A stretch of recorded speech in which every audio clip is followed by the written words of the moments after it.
Hey everyone. Picture this. 1 year ago, my own father tossed a crumpled $50 bill at me across the dinner table and told me I'd never be good enough to lead our family's company. He said my sister, who hadn't lifted a finger to save it, was the better choice. Today, I'm standing at the helm of a $500 million empire I built from scratch. That's not just a glow up, it's a reckoning. This isn't some fairy tale where everything falls into place. It's a story of betrayal, quiet grit, and a victory I clawed my way to. Want to know how I turned pain into power? Stick around, because I'm about to take you through every raw, messy step of it. It all started that night, one of those evenings you can't unsee, no matter how hard you try.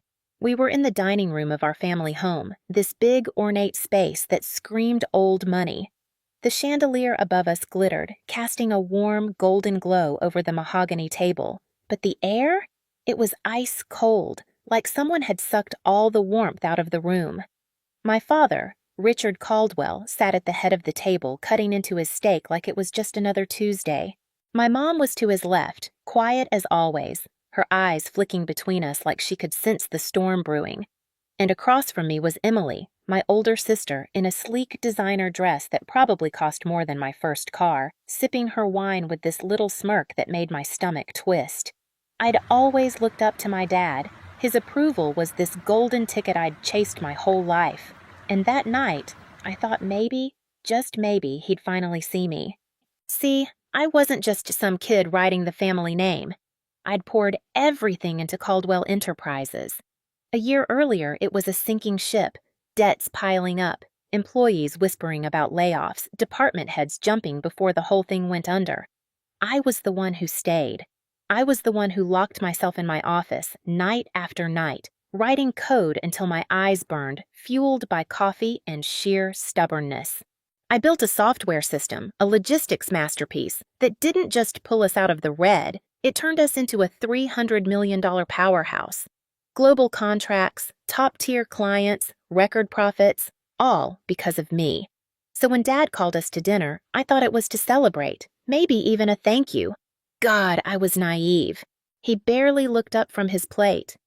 "Lauren, let's be realistic," he said, his voice calm, like he was explaining multiplication to a 5-year-old.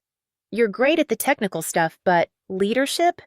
That's not your strength. We need someone with presence, someone who commands respect. Your sister's the best choice." My hands clenched under the table, nails digging into my palms. Emily didn't even flinch, just took another sip of her wine, that smirk growing a little wider. She hadn't done a damn thing when we were drowning. She'd been off shopping or lunching with her friends while I was killing myself to keep us afloat. And now, with the company thriving because of my work, she was getting it all? I couldn't stay quiet. "I developed the software that saved this company," I said, my voice sharp enough to cut through the clinking silverware. "Without it, you wouldn't even have a company to pass down." Dad chuckled, like my words were a punchline. Then he reached into his pocket, pulled out his wallet, and tossed a crumpled $50 bill onto the table. "For your effort," he said, like he was tipping a waitress. I stared at it, that wrinkled bill sitting there between my plate and my untouched wine glass. $50 for years of late nights, for weeks without sleep, for dragging his legacy out of the gutter and turning it into something he could brag about at his golf club. $50 for proving I was more than just his little tech geek daughter. Mom shifted in her seat, throwing me a quick glance, but she didn't say a word. Emily didn't either, just watched me with that smug look like she'd already won. I looked at Dad, the man I'd idolized, the man I'd spent my life trying to impress, and it hit me like a freight train. This wasn't about merit. It wasn't about what I'd done or how hard I'd fought. It wasn't even about loyalty. It was about control. He didn't want a daughter who could outshine him. He wanted a puppet he could parade around. And Emily? She was perfect for that. "I see," I said, quieter than I meant to. I picked up the $50 bill, turned it over in my fingers, feeling the paper crinkle against my skin. Then I folded it into my napkin, stood up, and pushed my chair back. "Lauren, don't be dramatic," Dad scoffed, waving his hand like I was a kid throwing a tantrum. I smiled, Just a small one, tight and controlled. I'm not being dramatic, I said. I'm just excusing myself. Clearly, my role in this family is nothing more than a background character. So I'll remove myself from the scene. Emily let out a soft laugh, barely hiding it. Mom started to say something, Lauren, but I was already walking out, my heels clicking against the marble floor. I didn't slam the door. I didn't yell or beg for fairness. I just left. That moment stayed with me, replaying in my head like a bad movie I couldn't pause. The next morning, I showed up at the office early, like always. A year ago, that place had been a pressure cooker. Tense silences, nervous whispers, the kind of vibe you get when everyone knows the end is near. I'd changed that. My software had turned it into a buzzing hub, phones ringing with new deals, employees laughing again, a sense of pride in the air. We'd gone global, landed clients I'd only dreamed of pitching to. But that day, something felt off. As I walked through the lobby, I caught nervous glances from the staff. Conversations stopped when I passed by, like I was some ghost they didn't know how to face. I got to my office, and the door was already open. My desk, empty. My computer, gone. The nameplate that used to read Lauren Caldwell, CTO, missing. And sitting in my chair, flipping through some papers with a fake bright smile, was Emily. "Oh, good morning, Lauren," she chirped. "Didn't Dad tell you? I'll be moving into this office. You'll be reporting to me now." My stomach dropped, but I kept my face blank. "What's my position?" I asked, keeping my voice steady. She tilted her head, like she was pretending to think about it, then shrugged. "We'll figure something out. Maybe something in IT support." IT support. In my company, the company I'd saved. I wanted to scream, to flip the desk, to demand she explain how she could sit there so smugly after doing nothing to earn it. But I didn't. She kept going, her smirk growing. "Dad suggested you take some time off, actually. Relax, maybe work on some hobby projects. But don't worry, you'll still be part of the company. In some capacity." That some capacity line hit me like a slap. After every sacrifice, every sleepless night, every line of code I'd bled over, they were tossing me aside like I was nothing, like I was worth that $50 bill and not a cent more. I took a slow breath, my heartbeat pounding in my ears. They wanted me out. They thought they could erase me after everything I'd given. But I didn't argue. I didn't beg. I just nodded. "Understood," I said, then turned and walked out. I could feel Emily's eyes on my back, probably thinking she'd won. They both did, her and Dad. They thought I'd slink away, take whatever crumbs they threw me, maybe even grovel to stay relevant. But as I stepped into the elevator and the doors slid shut, one thought burned brighter than anything else. Watch me. I didn't vanish. Not really. The next day, I was back at work, sitting at this tiny desk they'd stuck me at in the farthest corner of the building. It was humiliating, surrounded by interns who didn't even know who I was, my old office now Emily's trophy. But I didn't fight it. I didn't storm into meetings or demand my title back. I watched, and within a week, I saw exactly what was happening. Emily was a disaster. She had no clue how to run a company, let alone one that had just exploded into a multi-million-dollar empire because of me. She spent her days in endless meetings, making snap decisions based on gut feelings instead of data. She fired department heads who tried to steer her straight, replacing them with her clueless friends, people whose biggest skill was picking the right wine for dinner. The company wasn't just shaky, it was teetering on the edge again.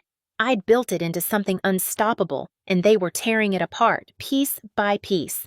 I'd walk through the halls and see it, the tension creeping back, the whispers starting up again, the slow bleed of everything I'd worked for. And every day, I'd sit at that stupid little desk, pretending to tinker with minor IT tasks, while inside I was seething. Not at them, at myself for ever thinking they'd value me. But that anger? It wasn't loud or messy. It was quiet, cold, and razor sharp. It was fuel. That's when I decided, if they didn't want me at Caldwell Enterprises, I'd build something bigger. Something they couldn't touch. One night, after everyone else had gone home, I slipped out to a coffee shop across town. I sat there in a corner booth, the smell of espresso thick in the air, waiting for 3 people I trusted more than anyone. Jake, our old CFO, who'd kept us afloat when we were drowning in debt. He knew every financial trick in the book. Maya, the data analyst who'd built our client profiling system from nothing, sharp as a whip and twice as fast. And David, my lead engineer, who'd coded beside me at 3 a.m. more times than I could count, running on fumes and determination. All 3 had quit in the last month. They weren't dumb. They'd seen the ship sinking again. Jake leaned across the table, his voice low. "Lauren, what's the play here?" I looked at them, really looked at them, and pulled out a folder I'd been hiding. Inside was everything I'd been working on in secret. Plans, sketches, a roadmap. "We're building something new," I said, keeping it simple. I didn't need to sell them on it. They were in the second I opened my mouth. See, there was one thing Dad and Emily didn't know. The software. Sure, the version running Caldwell Enterprises was theirs. They owned the rights. But the original code? I'd written that years ago, long before I tied it to the company. And the newest version, the one with all the cutting-edge features I'd been perfecting? I'd never uploaded it to their servers. It was mine, locked away where they couldn't touch it. For the next month, I worked in the shadows. I'd sit at that corner desk by day, playing the part they'd forced on me, while at night I'd hole up in my apartment refining the code. I made it faster, stronger, smarter, better than anything Caldwell Enterprises had ever seen. Jake, Maya, and David were with me every step, meeting in secret, pooling our skills. We didn't need a fancy office or a big budget, just our brains and a hell of a lot of coffee. Then I made my move. I didn't pitch it to Caldwell Enterprises. I went straight to their competitors. Within 3 weeks, I had 3 offers on the table. By the end of the month, I'd signed a $50 million contract. Just like that, I wasn't just a threat. I was a wrecking ball. Caldwell Enterprises felt it first in whispers. A loyal client of 10 years pulled their contract. No explanation, just gone. Then another.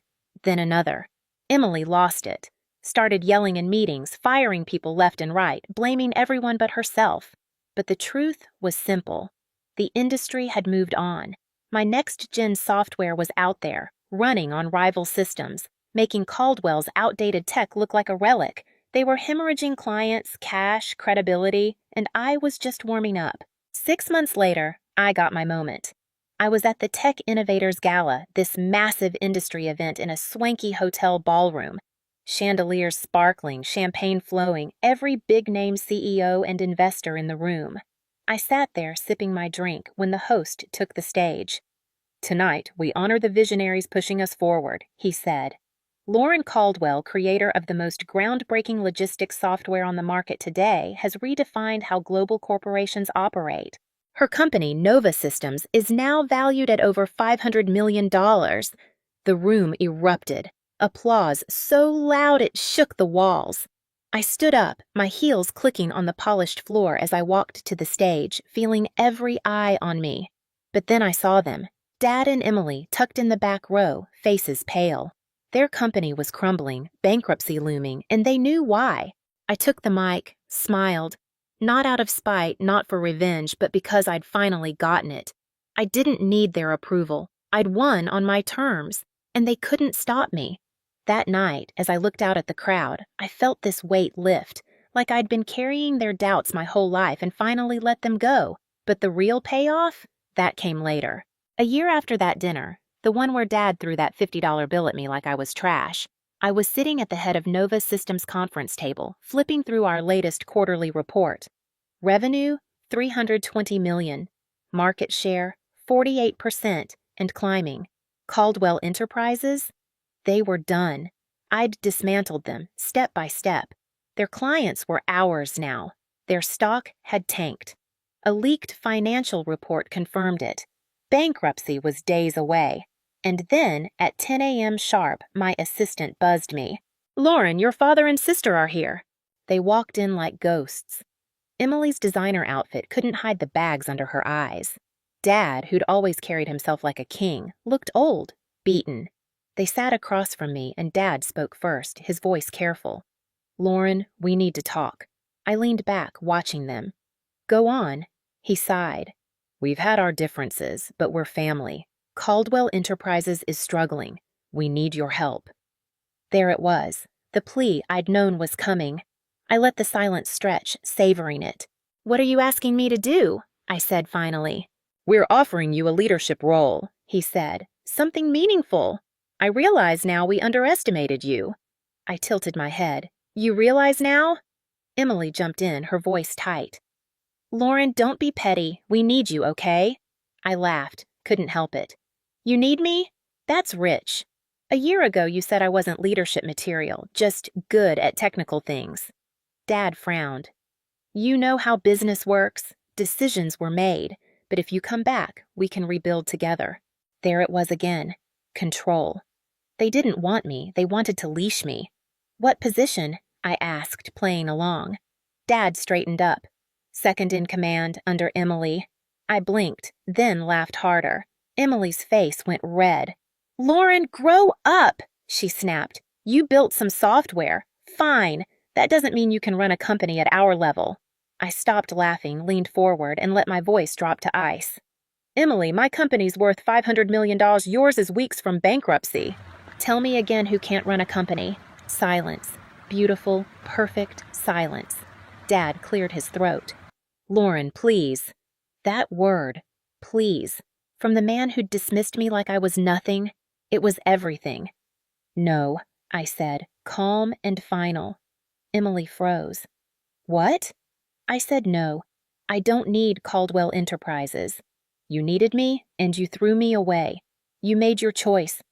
Live with it. Dad's voice hardened. You'd let your family fail?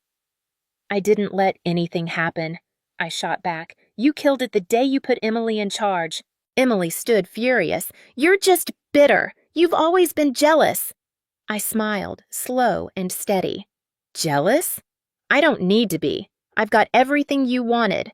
I stood too, smoothing my blouse. Now, if you'll excuse me, I've got a real company to run. Dad left in a huff. Emily stormed out, but at the door she turned. I hope you're happy, Lauren. I met her eyes, unflinching. I am. She walked out, and as the door clicked shut, I sat back down, exhaled, and smiled. For the first time, I was free. But it didn't end there. 3 days later, the news hit. Caldwell Enterprises declared bankruptcy. Headlines everywhere. Former giant collapses. Poor leadership sinks $300 million company. Every article mentioned me, how my software had been their lifeline, how my leaving spelled their doom.